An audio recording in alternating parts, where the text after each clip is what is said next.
আসসালামু আলাইকুম, welcome to back my green take unlimited channel. তো বন্ধুরা, প্রতিটি ভিডিওর মতো আজ আপনাদের সামনে নতুন একটি টপিকস নিয়ে হাজির হলাম। তো বন্ধুরা, বর্তমান সময় আমরা সকলে জানি যে একটি সিম ক্রয় করতে গেলে অবশ্যই একটি ন্যাশনাল আইডি কার্ডের প্রয়োজন আছে। আর এই ন্যাশনাল আইডি কার্ড ছাড়া কখনোই সিম রেজিস্ট্রেশন করা সম্ভব না। কিন্তু আপনি কি জানেন আপনার ন্যাশনাল আইডি কার্ড দিয়ে কয়েকটি সিম রেজিস্ট্রেশন করা আছে? আর আপনার ন্যাশনাল আইডি কার্ড দিয়ে অবৈধভাবে কেউ সিম তুলে ব্যবহার করছে না তো? সেটি কিভাবে দেখবেন তা আজ আপনাদের দেখাবো।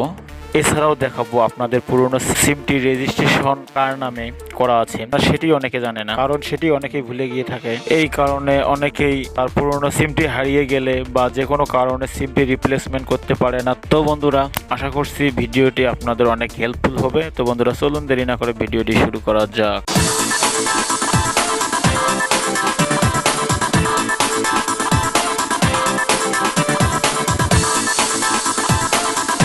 তো বন্ধুরা, একটি ন্যাশনাল আইডি কার্ড দিয়ে কয়টি সিম রেজিস্ট্রেশন করা আছে সেটি দেখার জন্য আমাদের প্রথমে যেতে হবে আমাদের ফোনে থাকা ডায়াল প্যাডে।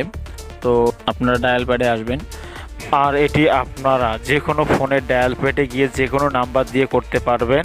তো ডায়াল প্যাডে আসার পর আমরা লিখব *1601#।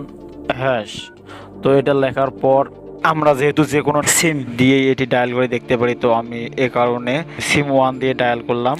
তো ডায়াল করার পর এখানে যাচ্ছে please enter the last 4 digit for your ID. তো এখানে আপনার আইডি কার্ডের শেষের 4টি ডিজিট এখানে দিতে হবে। তো আমরা এখন শেষ 4 ডিজিট এখানে দিয়ে দেব। তো 4টি ডিজিট দেওয়া হয়ে গেলে আমরা এখন সেন্ডে ক্লিক করব। তো সেন্ডে ক্লিক করার পর এখন আমরা এখানে ওকে করব। তো এখন আমাদের মেসেজ চলে এসেছে। তো এখন আমরা এখান থেকে দেখতে পারবো আমার এই ন্যাশনাল আইডি কার্ড থেকে কয়টি সিম রেজিস্ট্রেশন করা আছে। তো এই জন্য আমরা মেসেজে ক্লিক করব।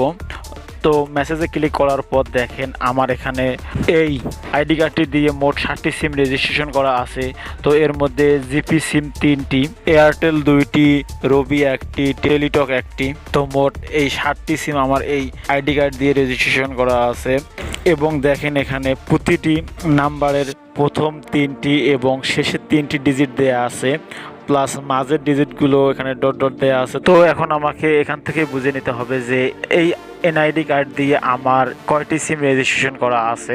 বন্ধুরা, এভাবেই খুব সহজেই আইডেন্টিফাই করতে পারেন যে আপনার এনআইডি কার্ডে বা আপনার নাম্বারটি কোন এনআইডি কার্ড দিয়ে রেজিস্ট্রেশন করা আছে। তো বন্ধুরা, আজকের ভিডিও পর্যন্ত, পরবর্তীতে আবার নতুন কোনো টপিকস নিয়ে হাজির হবো। সেই পর্যন্ত সবাই ভালো থাকবেন, সুস্থ থাকবেন। আল্লাহ হাফেজ।